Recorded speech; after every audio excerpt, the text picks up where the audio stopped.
So I want to start today with some stories from the newspapers, set a tone. Tehran, it was over the last few years. Tehran. One afternoon, Fatima Eskandari opened the front metal gate of the shelter she runs for runaway girls in central Tehran and was confronted with two men armed with knives and rifles. "Who are you?" she asked. "We are the uncles of a girl named Ranach. We are told that you are keeping Ranach." And indeed, that's true. Ranach was 16 years old, and she was inside, recovering from the bruises that she suffered at the hands of these same uncles. She had run away from home to escape them. The uncles had driven from Sanandaj in the northwest corner of Iran, hundreds of miles away. They demanded to see their niece. The uncles said she had shamed the family by leaving home a few days before. They had come to behead her. They were very open about this. There was no secret. Staten Island, New York. A 17-year-old girl worked as a cashier in a convenience store. The store owner said that the girl was stealing from the register and he was going to fire her. The girl went to her father and said that the store owner had groped her. The father flew into a rage, grabbed a baseball bat and a gun, went down to the store and killed two people. Islamabad, Pakistan. Zahida Perveen, 21 years old, was pregnant in 1998 when her husband, Mahmoud Iqbal, bound her hands and feet with a rope. First, he shoved a rod in one of her eyes, blinding her, then cut off her nose and ears. He suspected her of seeing another man. Tuscaloosa, Alabama. Felicia Scott already had two sons, but she had an obsessive desire to have another baby. She convinced her boyfriend to help her get one. So they went out, shot a pregnant woman, and cut the full-term fetus from her womb. Saudi Arabia, New York Times. A young woman was raped by 7 men. She pressed charges. The Saudi court sentenced her to 200 lashes. 200 lashes is almost a lethal dose. Dominican Republic. Cressida Mendina is 18. She's been married for a year in which her husband, Jose, beat her constantly. She had the courage to separate from him, but she met with Jose after their separation when he asked her to talk. He took her to a desolate street on his motorcycle, and they had an argument. He grabbed a container he had filled with what they called the devil's acid, a mixture of gasoline, hydrochloric acid, car battery acid, urine, and other chemicals. He threw it at Cressida. The liquid disfigured her permanently. It burned her face, her arms, the right side of her chest, and a portion of her legs. She is still trying to bring her ex-husband to justice. Gosaragan, Bangladesh. I'm almost done with this. The village elders met under a lychee tree to put a value on Payara Begum's grotesquely ruined face. A young man had become obsessed with her, but she was married and he was turned away. He took his revenge with sulfuric acid to erase the beauty that had once enchanted him and to empty her life of happiness. Her cheeks melted, her right eye was blinded and hollowed to a crater. The husband had to bribe the prosecutors before they would even take up the case. Eventually, the perpetrator's family had to pay a fee of $3,000. In 1 year, the year I have statistics for, 1999, there were 174 acid attacks in Bangladesh. And those are the ones that were officially reported. Of course, probably the vast majority of these never get reported. The article mentioned a 13-year-old girl who was attacked as she slept. Some victims die, some are forced to marry their attacker. Another was forbidden to come home until she allowed her husband to take a second wife. Well, these stories are obviously at the extreme of human behavior. But the purpose of giving you all that is to explain that human sexual behavior has extremely deep roots, very emotional, and very hard to change or manipulate. Male-female relationships are very difficult for humans to cope with. And I think it shouldn't particularly surprise you that human sexuality is not particularly driven by rational calculation. The few stories that I pulled out of the newspapers are just the tip, clearly just the tip of an iceberg of a very widespread phenomenon. In the long course of human history, across cultures, you see gave you everything from Brooklyn to Bangladesh. These very similar sorts of things happen. Females, through the long course of history and in most cultures where most humans have lived, females are treated very badly. There's a huge amount of battering. Battering is the prime human version of violence. And females are so discriminated against that statistics indicate that there's something now, right now, something like 100 million missing females. That these females are either aborted before they're born, killed by infanticide pretty much as soon as they're born, or neglected so that they don't get the food or they don't get the medical care that their brothers get. So there's a dearth of something like 100 million women in the world today. And so these are extreme incidents, but it's an extremely common thing. And one of the purposes of this course is to try to get you to understand what is causing all of this. From a biological point of view, this abuse of females is extremely weird. Males, as you know, can only reproduce via a female. And evolution is, the name of the game is reproducing.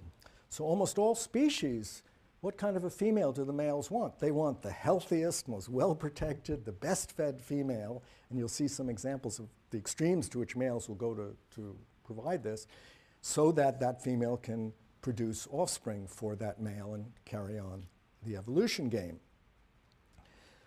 But in humans, we find that it's very general that females are treated atrociously. And it just doesn't make sense that human males should keep many of their females hungry, sick, and abused. And in childbirth, if a woman does give birth to a child, they can often be underweight, sickly, and so forth, because the mother is not in great health. So this is all a biological disaster, the way human males treat human females. And we don't know why. I mean, we do. We have some idea why humans do that. And the first part of the course will talk something about that. That's on the individual level, and evolution works on an individual level.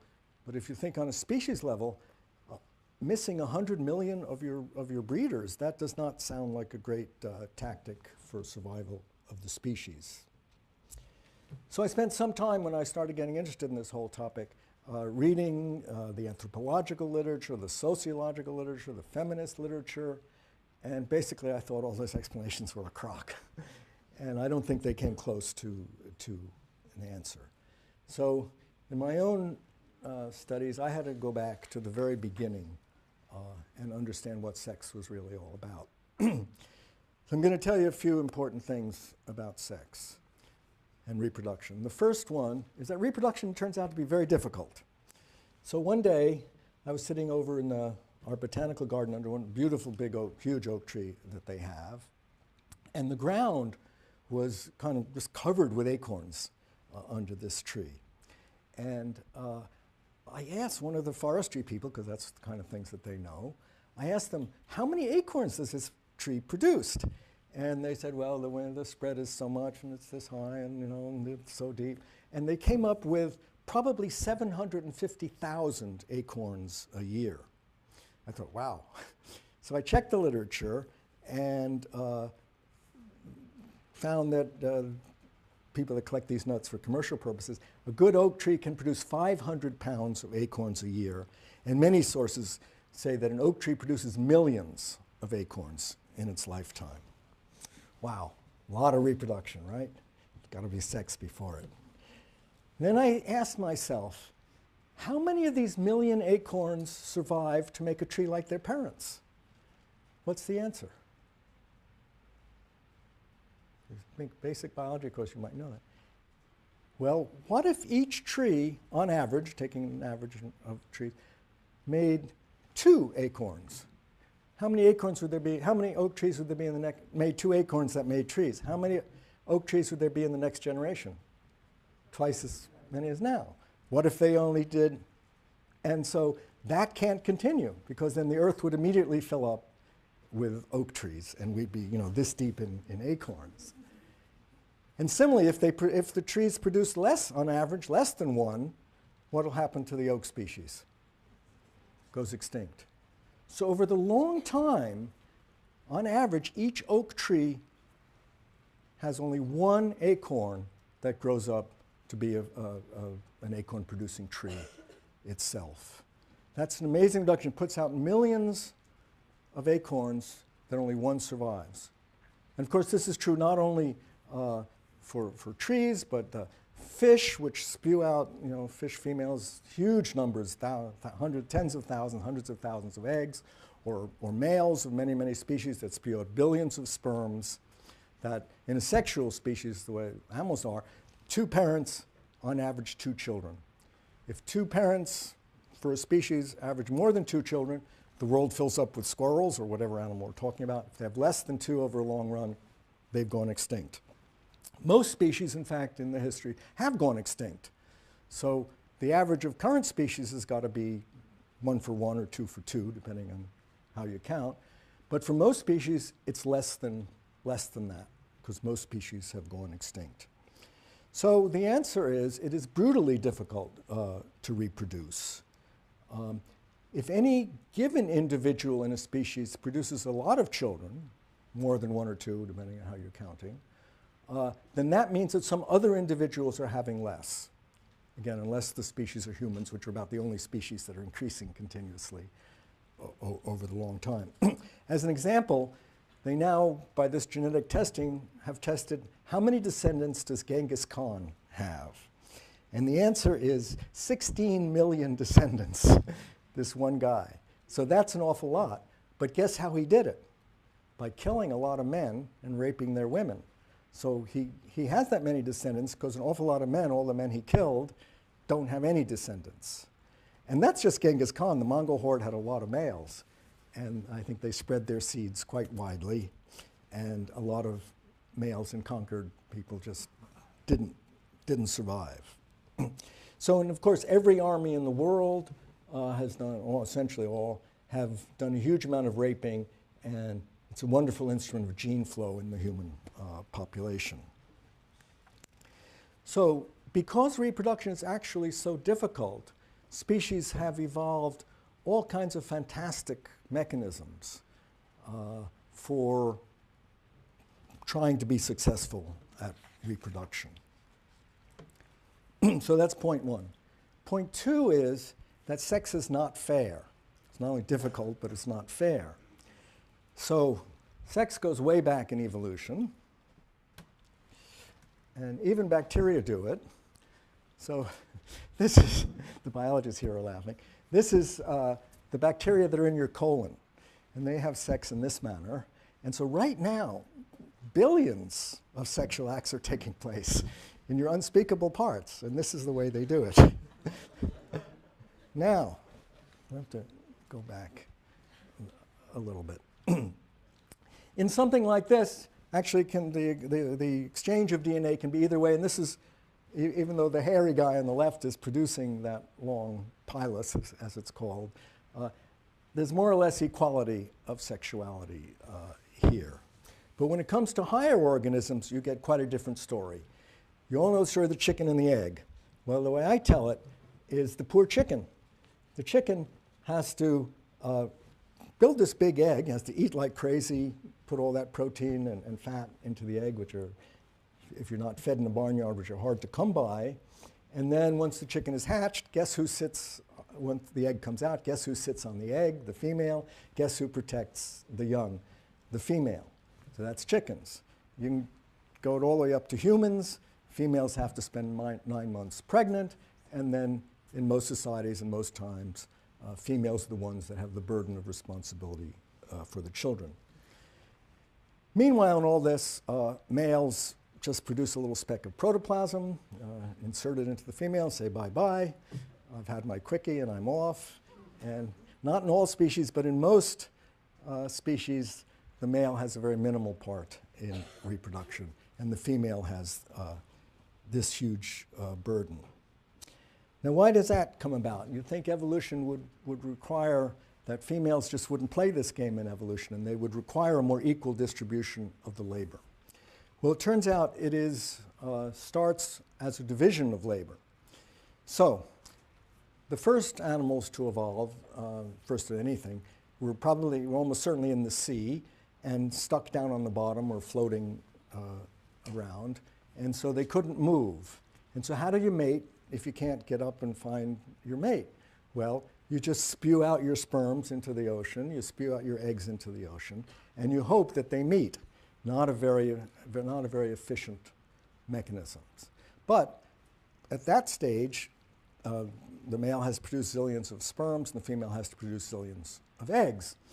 If you're an animal and you have to produce so many of anything, gametes in this case, each one is going to be very tiny.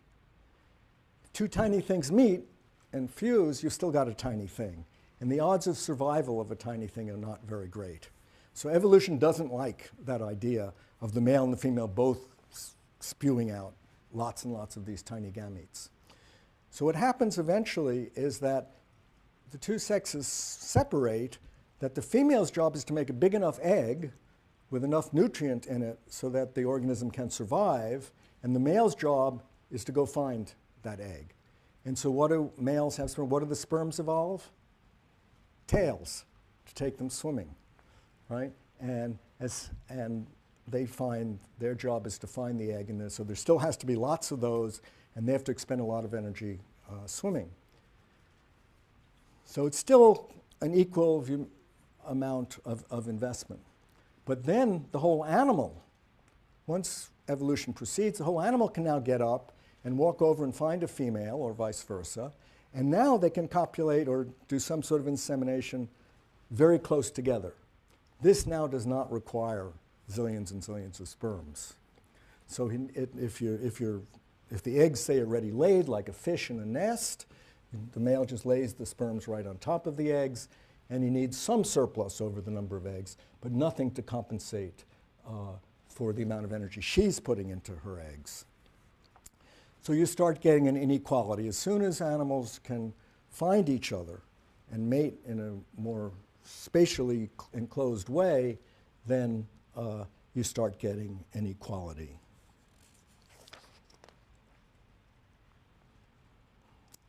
So evolution goes down that path because it's turned out to be a very, very effective path. And what you get is that females make a few eggs. Her eggs are very expensive. They are expensive and rare. Males still make many, many sperms. His sperms are plentiful and cheap. So this is what we call a sexual dimorphism, that males and females are taking different evolutionary routes. And once they take different evolutionary routes, then different reproductive strategies come into play for males and females. So a male, through the first billion years of evolution, has been producing a lot of sperm, and now all of a sudden he figures out how to swim over to a female, and he doesn't need all those sperms, but evolution is conservative, he's still producing all these sperms. What is evolution going to do with all those sperms? Well, one thing they can do is he can evolve backwards and just make fewer sperm. That would save him some energy, it would be good for him a little bit, but it wouldn't really get him an awful lot more children, which is the name of the evolution game. Now what he can do with those excess sperms, find another female.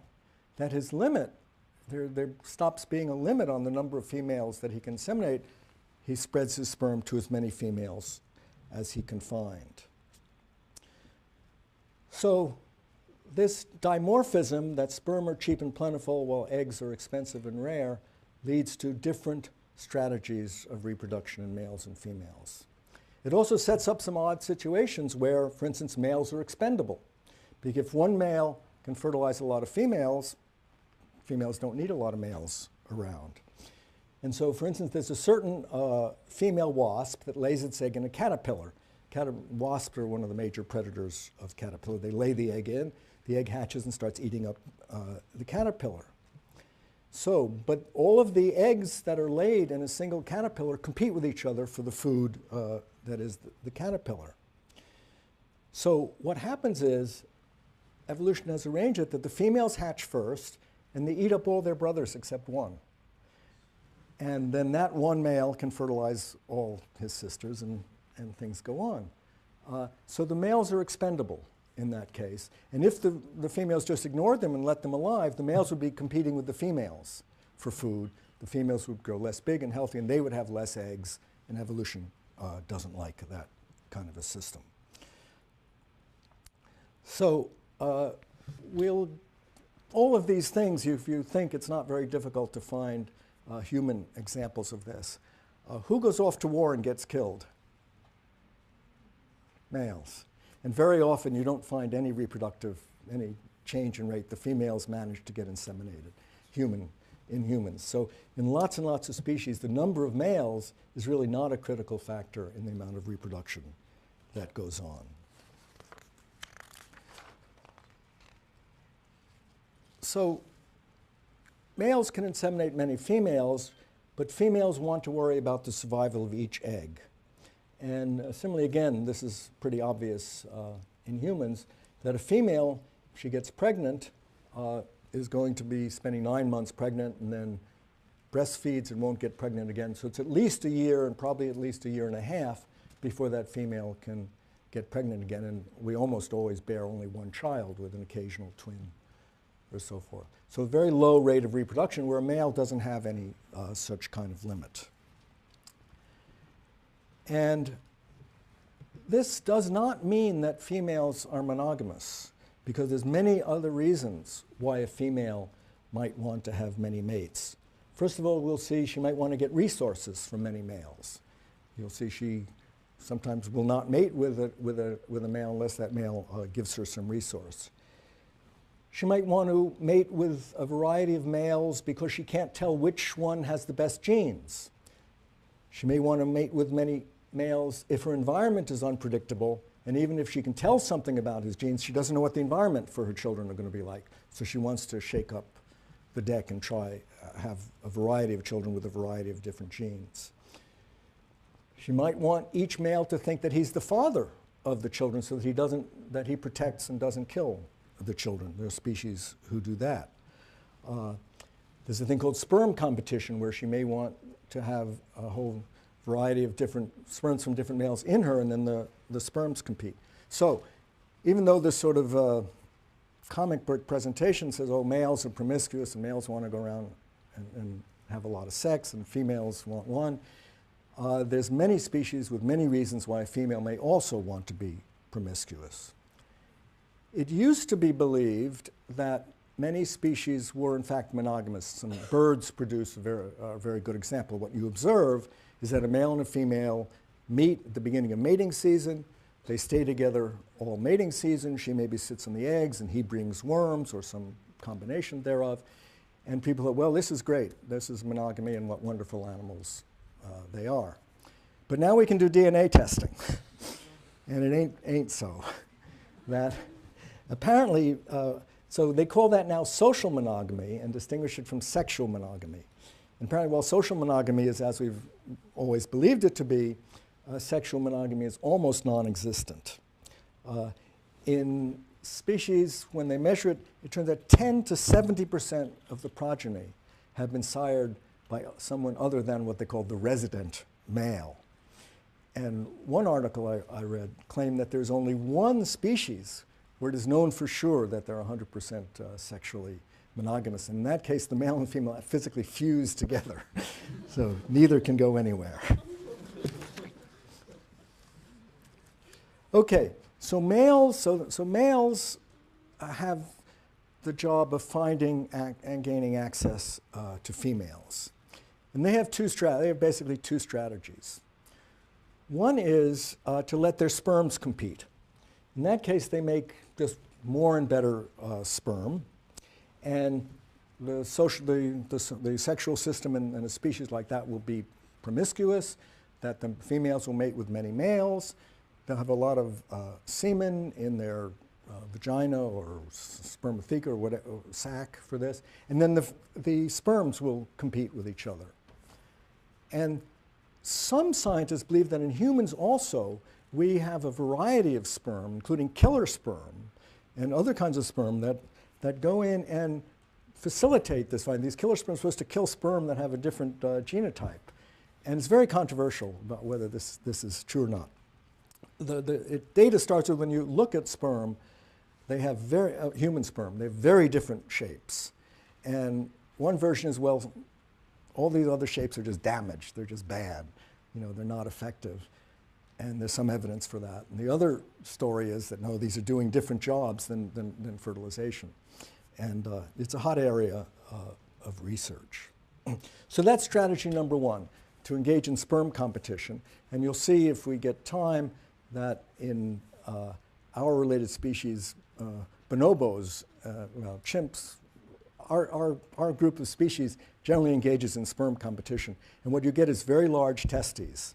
So you can determine this by taking the measure, the weight of testes as a fraction of total body weight. And if it's very large, there's sperm competition going on. The other strategy, of course, is males can compete with each other for control of the females. And this happens, of course, in motile animals. Sperm competition is the original thing where you spew out zillions of sperms, and then the best ones are the ones that find the females. But once they're motile, the males can come into contact with each other, and they can fight in some way and, say, control a territory, for instance. Coral reef fish control territories in the coral, and the females cruise around, find a male who's got a good territory, then come and mate with them. Alternatively, the males will actually fight with each other for dominance, and then use that dominance to gain access to females. So what are some examples of how this all works out? The females have also two basic strategies.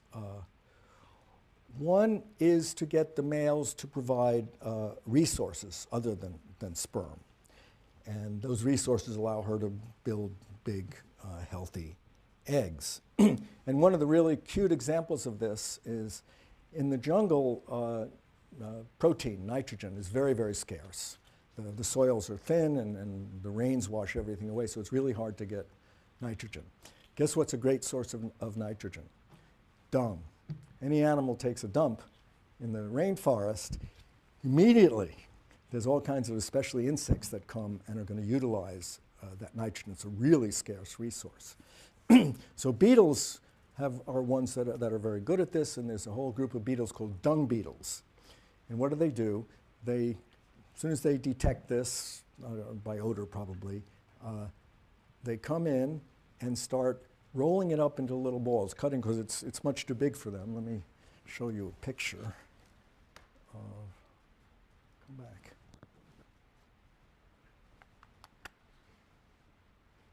This is a dung beetle, and what he's done, there's a big animal pad nearby, and he's cut off with his cutting claws this big ball, and that's what he's going to present to a female.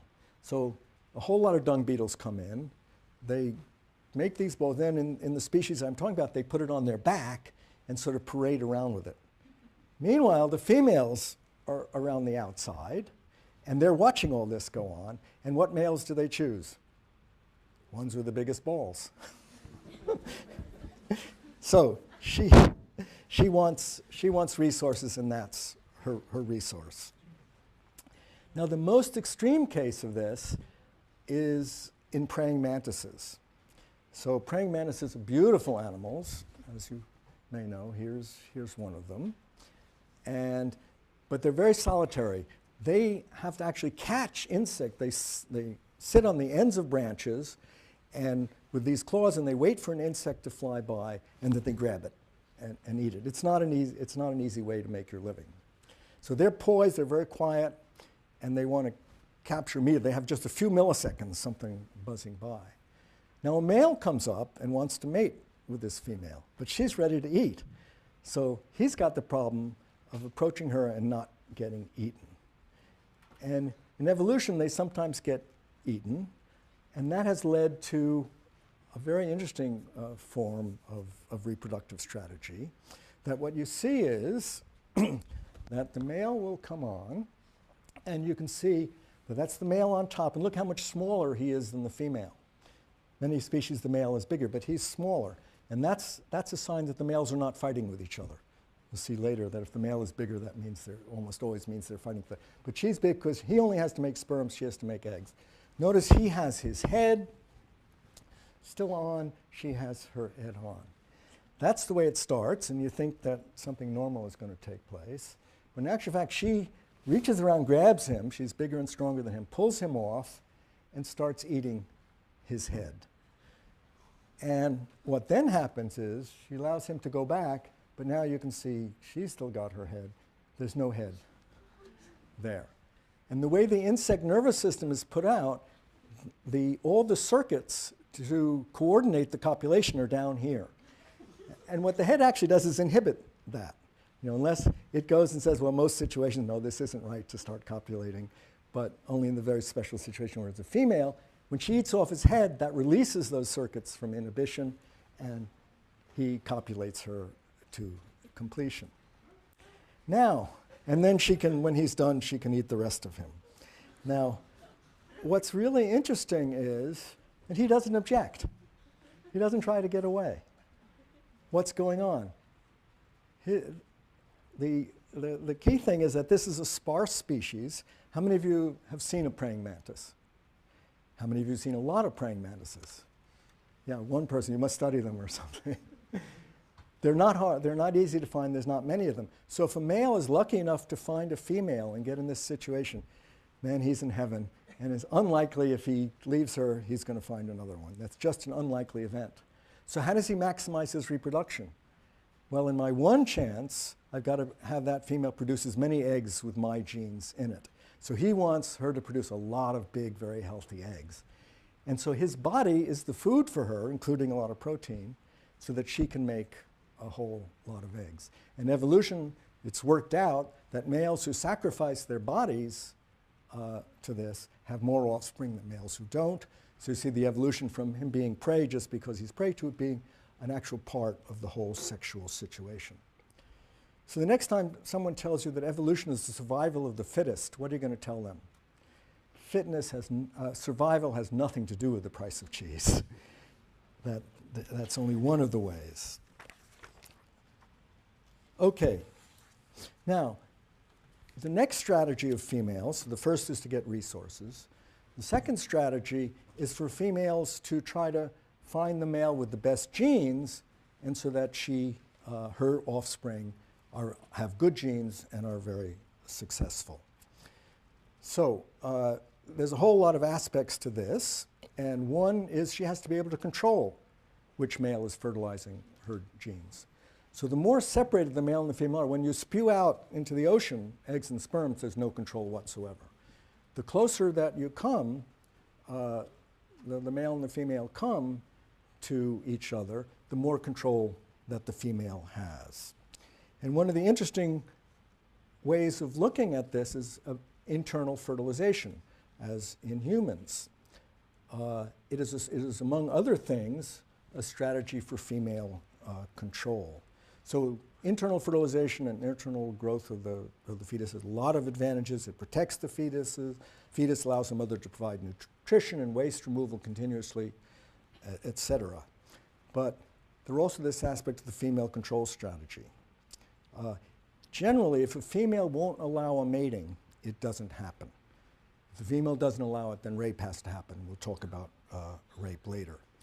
In humans, as you know, females have a vulva, and that's the Latin word for valve. She can open it, she can close it, and that's the whole idea. So if the female wants to mate, she gets excited and she lubricates. And the purpose of the lubrication is to ease penetration and ease the sexual act.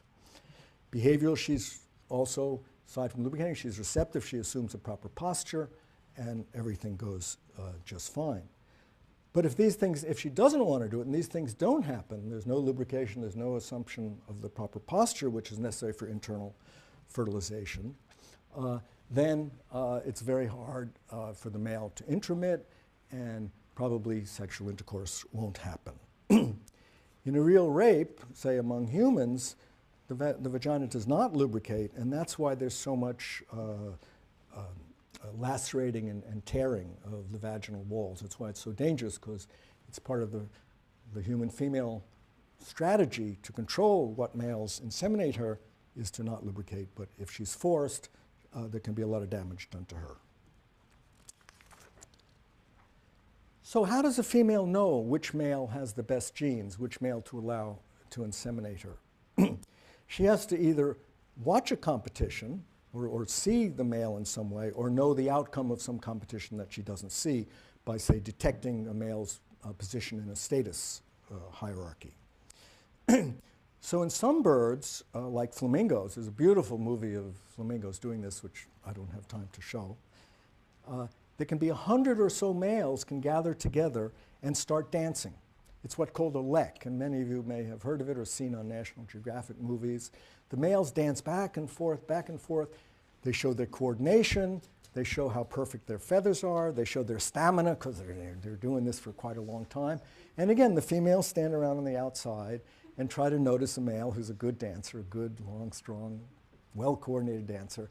And then she chooses him and goes off and mates. And by choosing these males that are not, not creaking around, she presumes that she's getting a male with the good, with good genes. Another way that the females get to choose a good male is by choosing males who have, in species where males fight as part of male strategy, then the females choose the winners. That males may fight and you set up a dominance hierarchy, but there's nothing says that the female has to choose the top dog. Maybe she wants to choose a middle dog or a bottom dog. But in general in species, females choose the top dog. They know the result of, for a variety of ways, the dominance fights, and the female then chooses the top dog. And in the male fights, the winner gets the female, or maybe gets a whole harem of females, and the loser may get absolutely nothing. Well, the females are very happy to join the winner's harem. Why is that? Because once that starts in a species, that means that male has some genes which allow him to win these fights. He's big, he's strong, he's vicious, he has sharp teeth, he's a violent character, and therefore he is successful in these battles. And the female wants her young to also, wants, being in this evolutionary sense of if she does that, she passes on her genes, the female wants her offspring to have these characteristics of being able to win a fight, i.e. of being very violent. So she will choose the most violent male, the winner of these battles, to father her children, because then the odds are that they will also become these big, strong, violent males. And so what happens in this case is, in evolution, males may start fighting, and once the females select the fighters, then both male and female reproductive strategy colludes in increasing the violence a little bit in every generation. And so it's very interesting that male and female violence colluding in male-on-male violence. Okay, what else does evolution do? Well, if the males are fighting each other, and reproductive success depends on winning these fights, then males will tend to get larger. And you get a large male, humans, chimpanzees, the male's larger than the female, and that helps them in the fights. But it also opens up a second strategy for reproductive success. We have time. A second strategy for reproductive success, and that is that the male is now bigger than the female, and he can start coercing the female. So he may not have to fight the males. He can just fight with and coerce this smaller female. And then guess what happens? If that gets into a species, that the males start coercing the females, what is an evolutionarily wise female to do? She chooses a male who is most successful at coercing females, because again, her children will then inherit those genes, which will allow them to successfully coerce females and get more reproduction and have more offspring. So again, we see that not only are male and female reproductive strategies cooperating in an increase in male-on-male violence, they also cooperate in an increasing male-on-female violence. It's really quite an interesting way of looking at things and starts to explain some of this violence that we see in human interactions. Now, we belong to the great ape line of evolution, and it seems that our line of evolution seems to specialize in male and female violence. And consider rape. So, a lot of political correctness about use of the word rape, but I'm going to do it in the straight biological sense, as rape is the coercion of an unwilling female into intercourse. Outside of mammals, there are only a very few species where rape occurs. Scorpion flies are one of the best known examples. Normal sex occurs when a male offers a female a dead insect or other food mass. She's getting resources from him. After she accepts, she allows copulation to proceed, and it goes smoothly. Sometimes, however, sex happens in quite a different way. A male without an offering can ambush the female, and she clearly is trying to escape, and the whole time he's got genital claspers to try to grab onto her, and she's trying to get away and push him away, fly away. And in your reading, there's a description of this rape of scorpion flies, so I don't have to go further with it. In vertebrates, rapes occur in several species of ducks, and in mammals, there are only 3 species where rape is routine: elephant seals, orangutans, and humans. Rape occurs occasionally in 3 other mammal species: chimpanzees, howler monkeys, and gorillas when they're captive. It has not been observed in the wild. So this is really quite striking. So of the 6 species, mammalian species, in which rape has been observed, 5 of those are apes. I'm sorry, 1 is a monkey. The 6 species of primates where it's been observed, 4 are great apes like us. So those statistics are way out of the range of chance. There is something special about ape evolution that has led to this emphasis on a violent relationship between males and females. And most likely it is the extreme unavailability of eggs. So it's an extremely rare, in the great apes, it's extremely rare to find a female who has an egg ready to be fertilized. Why? Well, first, primates take many years to become sexually mature. In chimps and humans, it's around 12 to 13 years before a female can ovulate an egg. So, and then primate mothers have these long gestation periods, 8 months in chimps, 9 months in humans. And so just counting gestation and the recovery from childbirth, females can have at most 1 young a year, which means 1 egg available for fertilization in a whole year.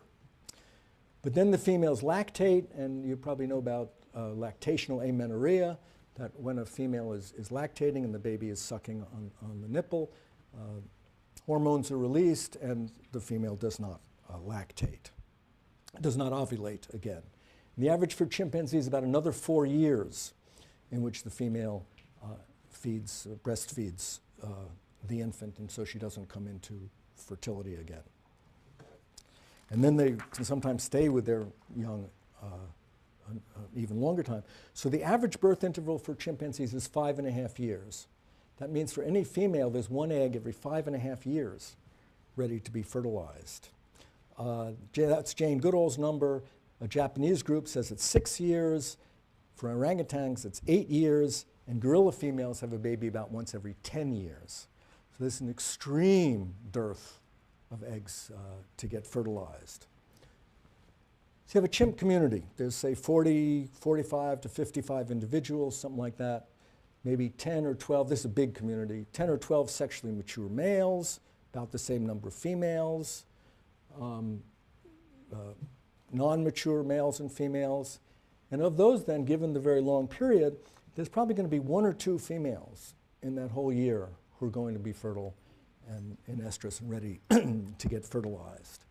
So these males spend the whole year, in terms of their reproductive evolution, spend the whole year setting themselves up to have that one, to inseminate that one egg that's available in that whole year.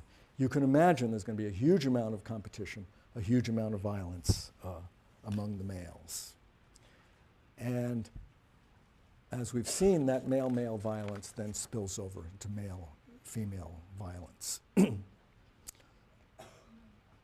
Within this group, we belong to an order called primates, as you know, and within this group, monkeys are fairly distant relatives, but the rest of the great apes are, the great apes are fairly close, and you can see there's a lot of similarities. These are some jokes about the singles bar. Even in biology, there's some sense of humor still left. Now, this is another professor at Yale, and I always ask students, you have too many advisees, so I ask them, wouldn't you rather go to this guy? And he looks very fatherly and kind and everything. Well, that's an orangutan, and of the great apes, it's as far distant from humans as the most distant species, and yet looks pretty much, you can empathize with that as almost a human being. Doesn't take a lot of evolution to go between these two. There are 5 species of great apes. Oh, that's a young guy. This is a time scale. About 15 million years ago, there was one line of evolution coming up from a long time ago, and the first event was that orangutans split off the tree, that the tree split and one branch became orangutans. Then about 10 million years ago, there was another split and gorillas went off, and a group went off and became gorillas. Then about 6 million years ago, another group came off and they evolved into humans. The most recent split is about 2 million years ago and gave 2 species, very similar species, chimpanzees and bonobos. The farther distant the split is, the more there's been time to evolve differently. So an orangutan who has that nice guy is very distant from the other species. So that's our family tree. And the difference, this is a fairly recent split here, and the genetic difference between these 3 species, between any pair of those 3 species, is about 1.5%. If you draw out the DNA sequence for a chimpanzee and a human and look at the base pairs, and out of every 198 or 99 will be identical, and 1 or 2 will be different. So we're extremely similar genetically. Now, what does this difference mean? 1.5%, 2%? We don't have the foggiest idea of what it means. Obviously, you can look at a chimpanzee and say, hey, it ain't human, and their behavior is different, and they can't speak, and all kinds of things. But genetically, there's not that big of a difference. So I wouldn't draw any particular conclusions from the genetics yet. This is a rapidly evolving field, and we're going to learn an awful lot very quickly, and one doesn't know what the conclusions are going to turn out to be. One thing which may be solid is that if you look between females have 2 X chromosomes and males have an X and a Y chromosome. So you can ask, well, what is the genetic distance between a human male and a human female? And guess what? 1.5%. So whatever you think of the difference, genetic distance of those species, you pretty much, at this current stage of our knowledge, have to think the same as the genetic difference between a human male and a human female. So that's grist for your thinking. Each of the great ape species has evolved a different social system to organize reproduction. And all but one have an awful lot of violence associated with it. Orangutans are the least social of apes. The males and the females generally stay apart, and the mother and a child are the only stable social unit. The offspring stay with the mother until adolescence, very much like the chimpanzee story and like the human story. It's about 10 years before the young separates. And for most of the 8 years between births, the mother has no interest in males at all, no interest in sex at all. She doesn't really come very close to them. There are two kinds of orangutan males. There's a large one and a small one. The big males are about 200 pounds. The females and the small males are less than half that size, about 90 pounds. The small male develops normally up to adolescence and then just stops developing further. Doesn't develop the characteristics of the full male. Doesn't grow a beard, crests of the hair, throat pouches, and etc. They remain looking like adolescents. But they're completely fertile and have a normal complement of testosterone. They're sexually totally capable. And they can stay in this adolescent stage for up to 18 years, maybe longer, but that's the most that anyone has observed them. And they probably don't grow into a big male until the dominant male in the region has died or is too weak to defend himself. So the females always want to, when they have a choice, they always want to mate with the big males, because the big males are more successful, and it's the old story that females mate with males of a type that are already successful, because that is good for the genes that her children get. In the mating between a female and a big male, sex is very relaxed. It takes on a languorous quality and an erotic quality. There's not a great rush.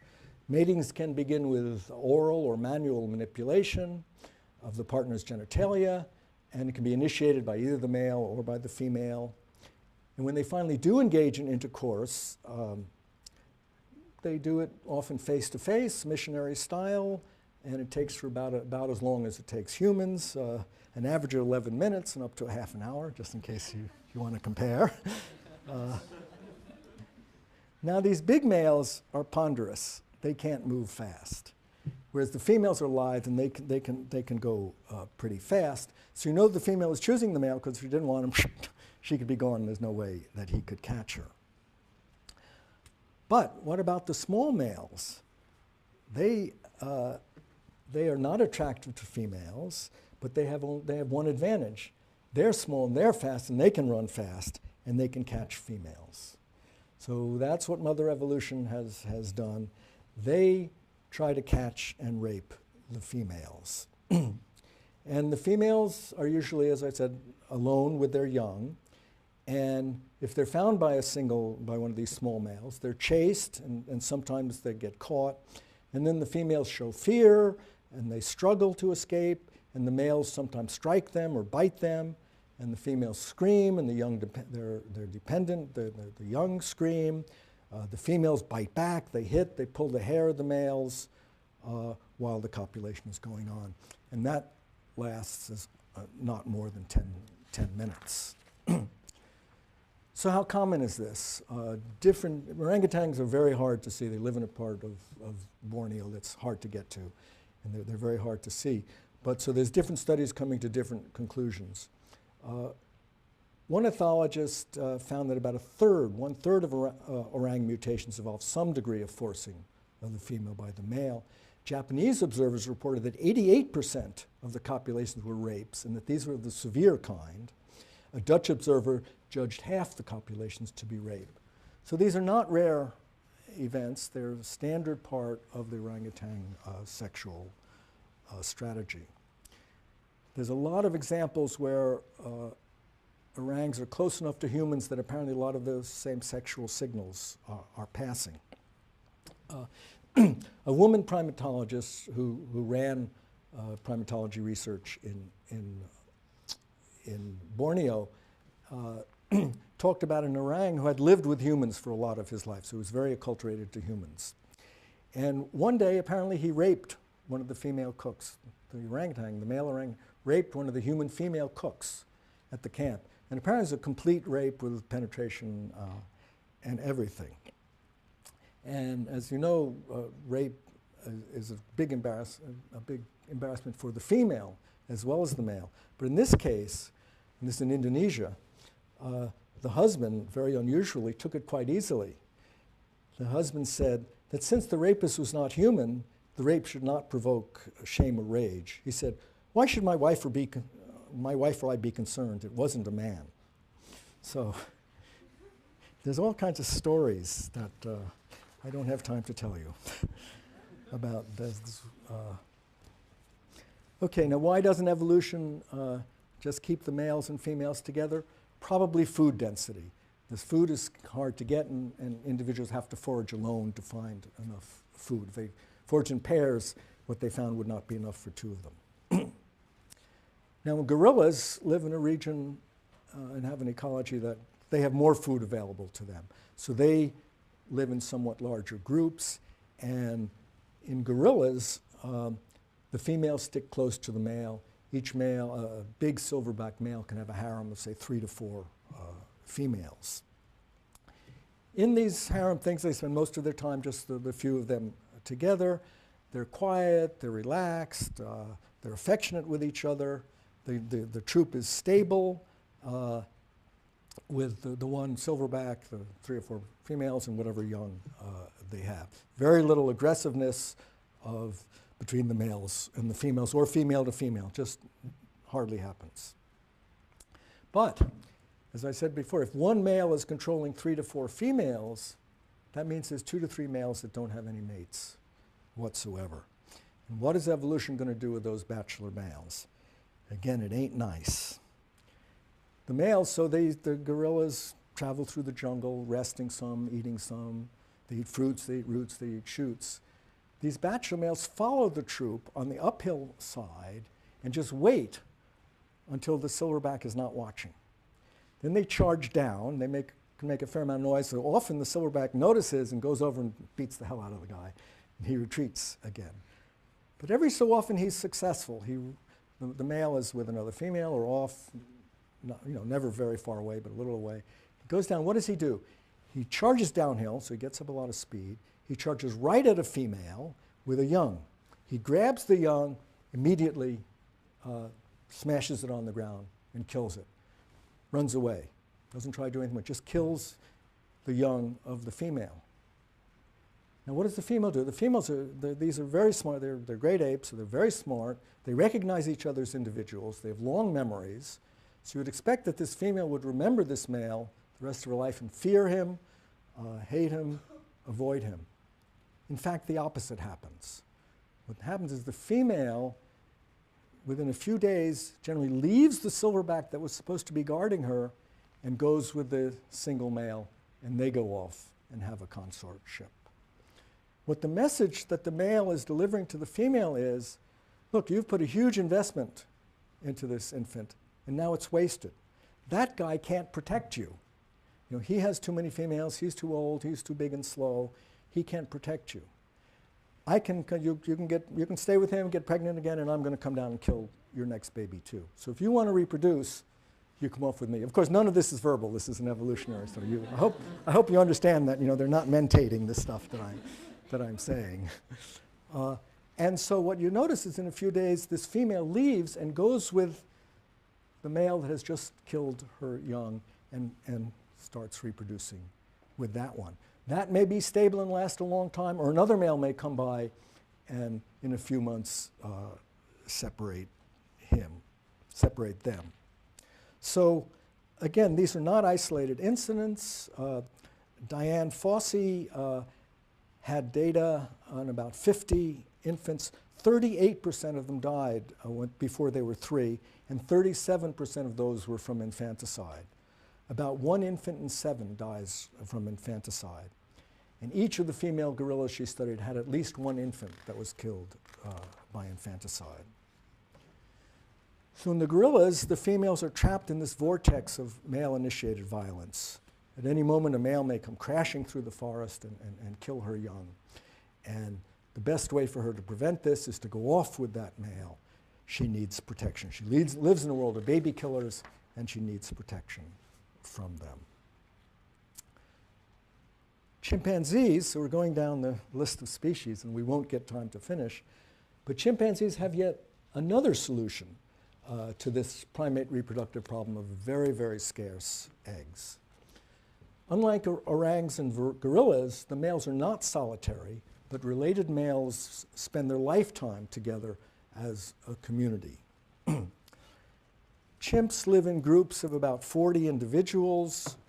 with a dozen or so adult males and a similar number of adult females. As with the orangutans, the chimp females spend most of their time alone with their young, and they're not separated from their young until the young are several years old, really into adolescence. And so first they hold them, they're not physically separated for several years, and then for several years they're not out of sight, and then for several more years they're not out of voice contact. So it's really very, very tight bonding between mother and children. The males defend a rather large territory, numbers of square kilometers, in which they range and in which the females range. And the males spend their time searching for food, patrolling the borders of the territory, and they're often with other males. This patrolling is a bunch of males together. And they go around checking on the females to see which ones have come into estrus, or if any have come into estrus. As I mentioned, the females come into estrus only about once every 6 years after their last young was born. They have a 35-day cycle, very similar to humans, and are sexually receptive for about 15 of these days in each of their monthly cycles. Her fertility increases during these 15 days, and she's most fertile the last 2 or 3 days of this receptive period. The females do an interesting thing. Have you ever been to a zoo and looked at chimpanzee females? What do you see? Big red rump. If they're fertile, it looks rather disgusting to humans. And I've been looking for a picture of it, and amazingly, it's such a striking thing. I cannot find a really good picture of this. But you go to a zoo, it's very, very obvious. They're they call anogenital swelling. They advertise their estrus. Oppositely to humans. Humans keep their estrus secret. Neither the male nor the female knows whether they're in estrus. Chimpanzees advertise. Everybody knows. Now, why did they do that? Well, what happens is when a female comes into estrus, the males have been waiting all year for this, the males congregate together, and what do the males start doing? Competing for the female. They're fighting, the dominant male arrives, and it's clear who's dominant. So the females advertise as a way of inciting male violence, that they want to be able to choose the dominant male, the ones that are in great fighting form. So they say, hey, I'm in estrus, all you guys come and fight, and I'm going to sit there and choose the best of you, which in this case means the most violent of you. But unfortunately, in this situation, all these males are not only fighting with each other, but they're trying to get at the females. So the females are herded about. They have to run around to escape the clashes with the males. They regularly receive quite a lot of wounds. When they're chased, or they try to climb up trees to escape this. Sometimes they fall out of trees. They have their young with them, and the young sometimes cling to them, and then if the mothers fall, the kids fall. It's a very, very dangerous, unpleasant time. And the violence is so great that when a male approaches a female, she doesn't know whether he's coming to be, to try to mate with her or to be violent toward her.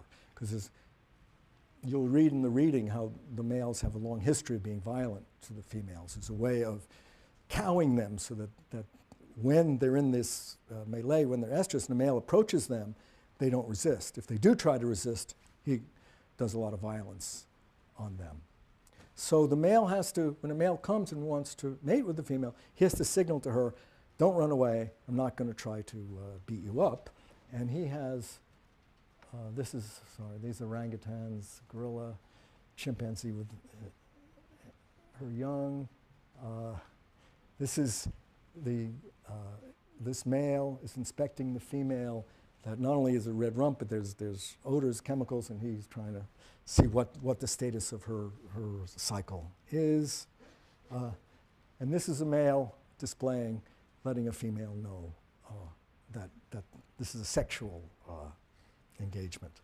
And humans have been known to do the same thing. This is a picture from Borneo, the same sort of advertising with pretty much the same message. And here's an incredible photograph that I saw. I don't know, should I leave that on the board for you? I get in trouble leaving things like that on the up for too long. Okay, now, so in this great melee, this great violent melee, there's all the males there trying to get at this female. If a male does, if let's say the alpha male is all fighting with someone else and the female's alone for a minute, the male, any male that's around, rushes in. But he's not going to have a lot of time before the other males notice what's going on and rush in to separate them, because they're all competing to inseminate that egg. So the males have a very short time in which to complete the copulation, and ejaculation occurs after an average of 15 seconds with only 8.8 pelvic thrusts. I think those are very important numbers you should know. But the females make up in quantity what they don't get in quality. They appear, and there's a story behind this, but they appear to be quite promiscuous in their sex partners.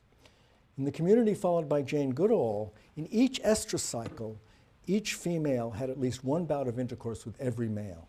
So all the males are getting some chance at having intercourse. They average 6 encounters a day. Don't get excited, it's still only a minute and a half at their rate.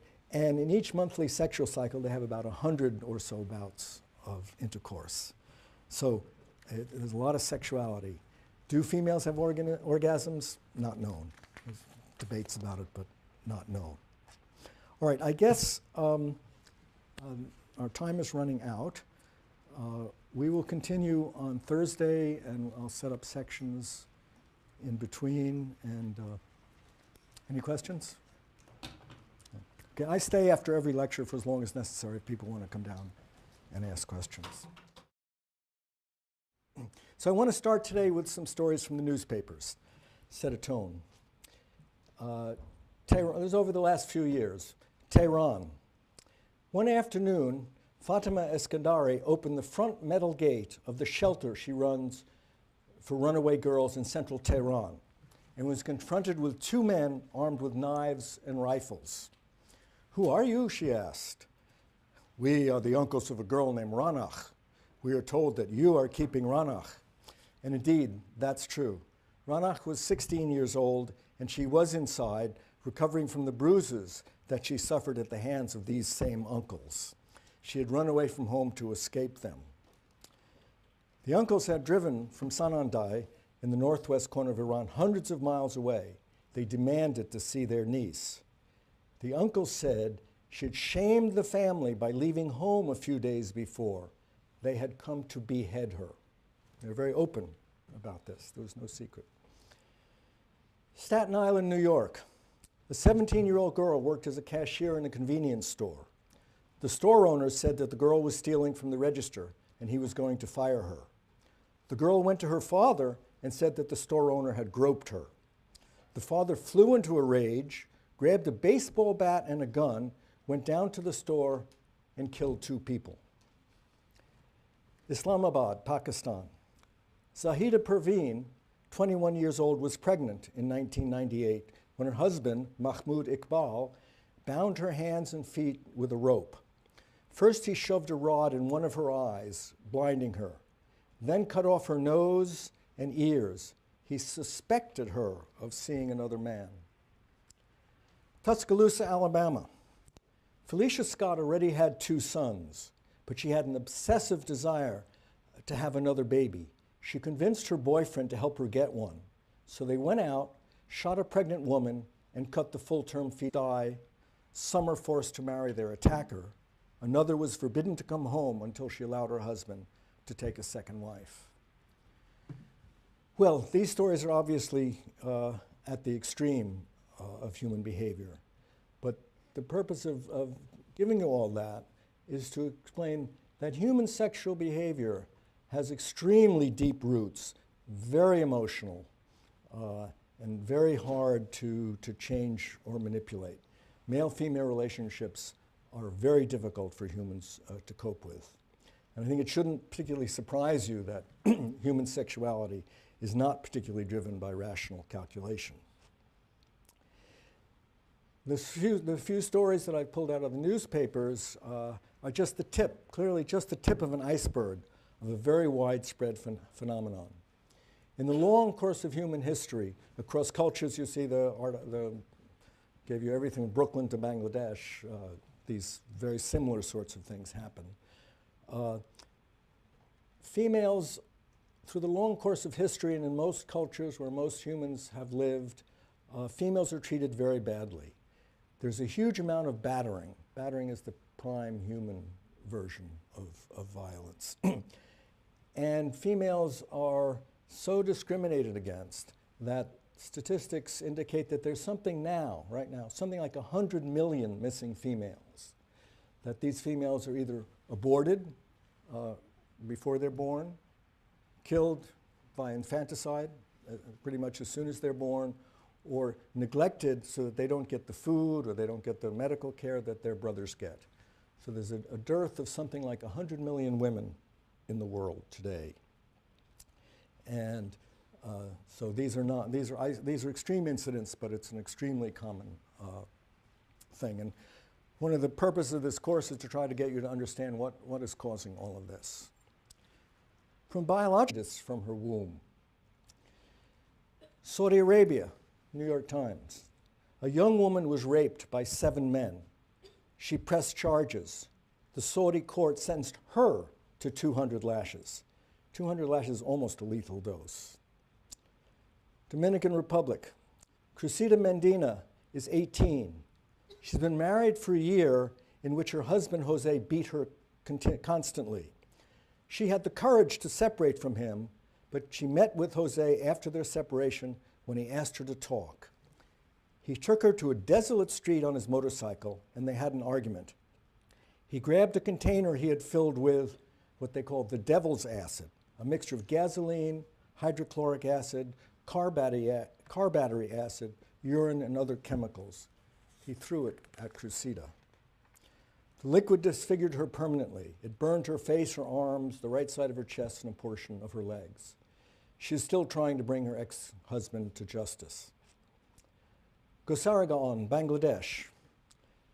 I'm almost done with this. The village elders met under a lychee tree to put a value on Payara Begum's grotesquely ruined face. A young man had become obsessed with her, but she was married and he was turned away. He took his revenge with sulfuric acid to erase the beauty that had once enchanted him and to empty her life of happiness. Her cheeks melted, her right eye was blinded and hollowed to a crater. The husband had to bribe the prosecutors before they would even take up the case. Eventually, the perpetrator's family had to pay a fee of $3,000. In 1 year, the year I have statistics for, 1999, there were 174 acid attacks in Bangladesh. And those are the ones that were officially reported. Of course, probably the vast majority of these never get reported. The article mentioned a 13-year-old girl who was attacked as she slept. Some victims' from a point of view, this abuse of females is extremely weird. Males, as you know, can only reproduce via a female. And evolution is, the name of the game is reproducing. So almost all species, what kind of a female do the males want? They want the healthiest, most well-protected, the best-fed female, and you'll see some examples of the extremes to which males will go to provide this, so that that female can produce offspring for that male and carry on the evolution game. But in humans, we find that it's very general that females are treated atrociously. And it just doesn't make sense that human males should keep many of their females hungry, sick, and abused. And in childbirth, if a woman does give birth to a child, they can often be underweight, sickly, and so forth, because the mother is not in great health. So this is all a biological disaster, the way human males treat human females. And we don't know why. I mean, we do. We have some idea why humans do that. And the first part of the course will talk something about that. That's on the individual level, and evolution works on an individual level. But if you think on a species level, missing 100 million of your breeders, that does not sound like a great tactic for survival of the species. So I spent some time when I started getting interested in this whole topic reading the anthropological literature, the sociological literature, the feminist literature, and basically I thought all those explanations were a crock. And I don't think they came close to an answer. So in my own studies, I had to go back to the very beginning and understand what sex was really all about. So I'm going to tell you a few important things about sex and reproduction. The first one is that reproduction turns out to be very difficult.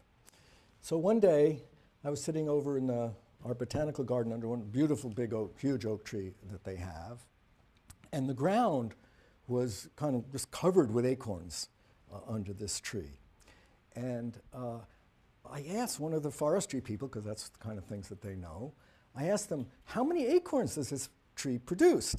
And they said, well, the spread is so much, and it's this high, and, you know, and it's so deep. And they came up with probably 750,000 acorns a year. I thought, wow.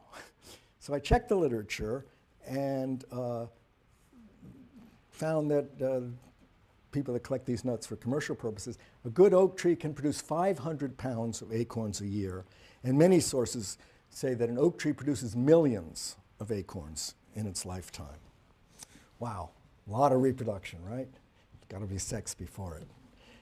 Then I asked myself, how many of these million acorns survive to make a tree like their parents? What's the answer? Basic biology course, you might know that. Well, what if each tree, on average, taking an average of trees, made 2 acorns? How many acorns would there be? How many oak trees would there be in the next? Made 2 acorns that made trees. How many oak trees would there be in the next generation? Twice as many as now. What if they only did? And so that can't continue, because then the earth would immediately fill up with oak trees, and we'd be, you know, this deep in acorns. And similarly, if the trees produce less, on average, less than 1, what will happen to the oak species? Goes extinct. So over the long time, on average, each oak tree has only 1 acorn that grows up to be an acorn-producing tree itself. That's an amazing reduction. It puts out millions of acorns that only 1 survives. And of course, this is true not only for trees,